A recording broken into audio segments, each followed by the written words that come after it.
Judge.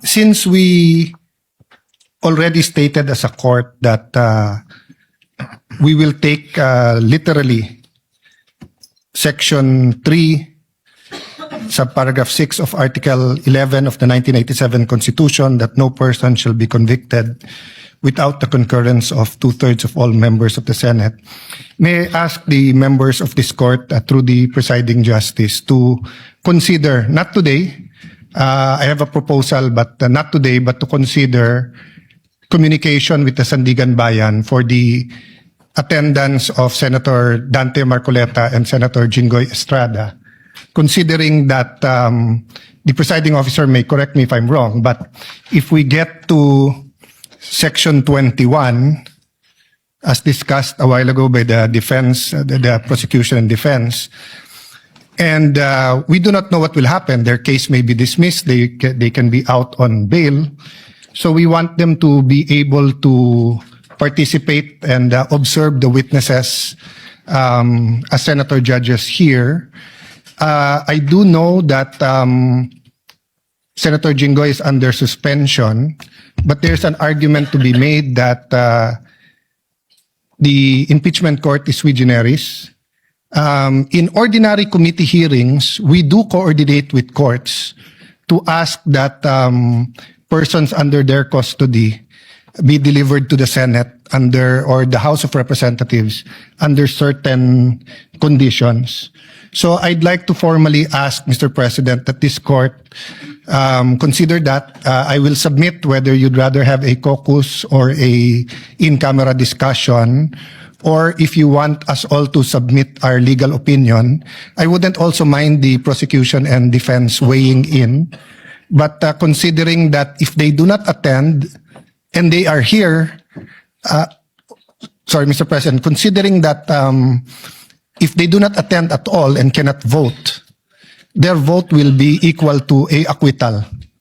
And as we said from the start, we want a fair and we want justice, we want a fair impeachment trial.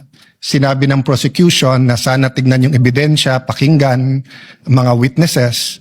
So kahit gawin to ni Senator Marcoleta at kahit gawin to ni Senator Jinggoy, and of course this is my personal opinion that may politika sa pagpapakulong sa kanila. That's my personal view. Allowing them to attend here might add to the integrity of the proceeding and actually make things easier when the time comes to render a verdict.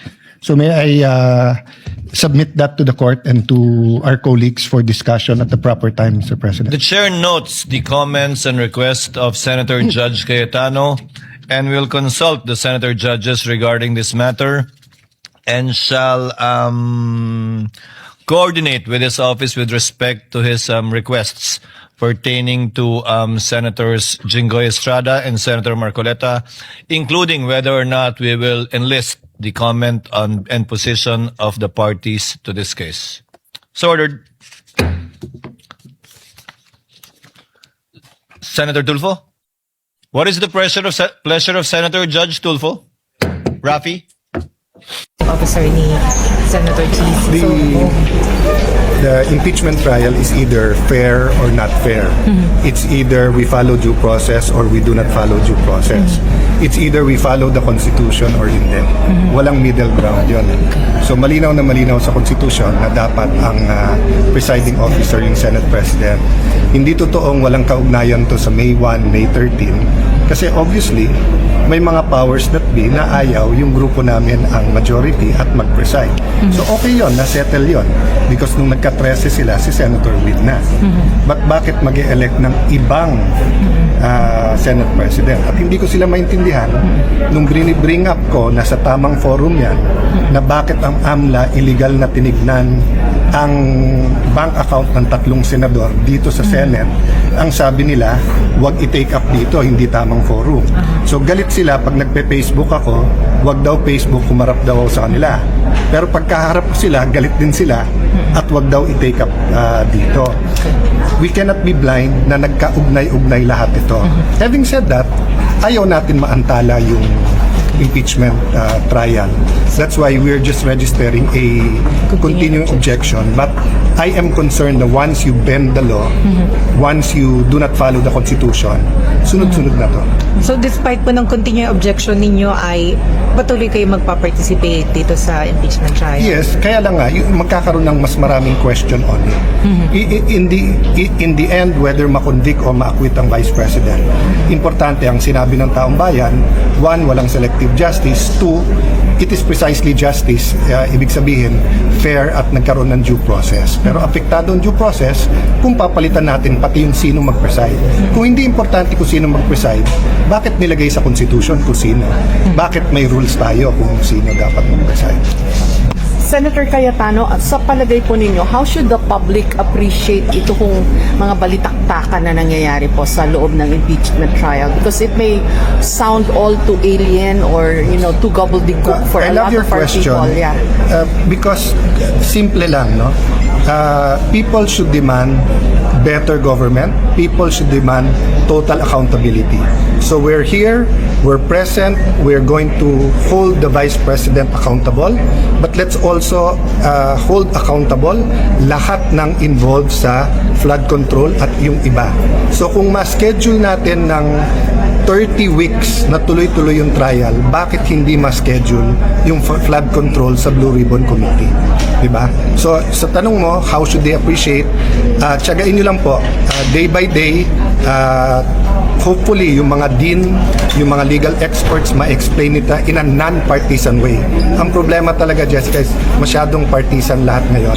But the point is, they can also read. Ano ho bang balita sa flood control scam? Wala nga eh. Dun sa magkaroon ng impartial na hearing, impartial na trial, lahat nagsasang-ayon ito. Ito, meron na. Pero yung magkaroon ng Blue Ribbon Committee hearing at ilabas kung sino yung mga talagang witnesses, wala. Nagbibingi-bingihan, nagbubulag-bulagan. Tatakbo ho itong impeachment trial for over 7 months. Paano po yung legislative work ng Senado? Tatlo ang kailangan natin sabay-sabay. Impeachment, legislation, at saka yung flood control. Pero may pang-apat, we have a creeping economic crisis upon us. Mabigat ang pananalapi ng ating bayan, mabigat ang hinaharap ng mga negosyo. So we have to find a way na isabay-sabay lahat ito. Salamat po. Sir, ano po ang inyong pagbasa naman dito sa hindi pagpunta ng Vice President dito sa unang araw na impeachment trial? No, you do not judge the strategy. So ang order ng court ay pwedeng ang abogado or pwedeng yung Vice President. So it's just like a election campaign. In previous election campaigns, lahat ng kandidato pumunta. Nung last election campaign, sabi ni President Marcos, mas mabuting hindi siya pupunta. So may strategy yung bawat yan. So kami ang titignan namin, hindi yung strategy, yung ebidensya. So it's really up to both sides. I mean, the complainants, they can be there, pwedeng wala. Diba? Basta't nandun yung panel of prosecution. Parang it should not be taken against the Vice President. I won't comment on that kasi dapat nga neutral kami. Ang point ko lang, it's not a legal matter, it's a matter of strategy. Okay, and then sir, yung ngayon po nakakulong na si Senator Dante Marcoleta, nakasamahan ninyo sa minority bloc. Anong statement? Pupuntahan niyo ba si Senator Marcoleta? Definitely ay bibisitahin namin. Ang una, safety nila. Pangalawa, na dapat maka-attend sila. At hindi kami naniniwala na hindi nakatali lahat ito sa mga investigasyon sa corruption at sa lahat na nangyayari sa ating bansa. Common sense, tali-tali lahat to. Yung nangyari dito sa Senate ng May 11, May 13, June 3, yung pag-aresto ni Jinggoy Estrada, pag-aresto ni Senator Marcoleta, yung hindi paglabas, yung hindi pag-hearing ng Blue Ribbon Committee, nakatali lahat po yan. Hindi totoong hiwalay-hiwalay na issue yan. And then ang gusto niyo bang mangyari? Magpetisyon ang impeachment court? Ang gusto ko sana mangyari ay magkaisa yung impeachment court. Total, sinabi na natin na 16 to convict. So Magkaisa pagka po hindi na- maka-attend yung dalawa, considered ng acquittal yon. So walang mananalo doon. Opo. Kasi hindi nila ma-appreciate yung evidence. So pwede kaming sumulat or makipag-coordinate.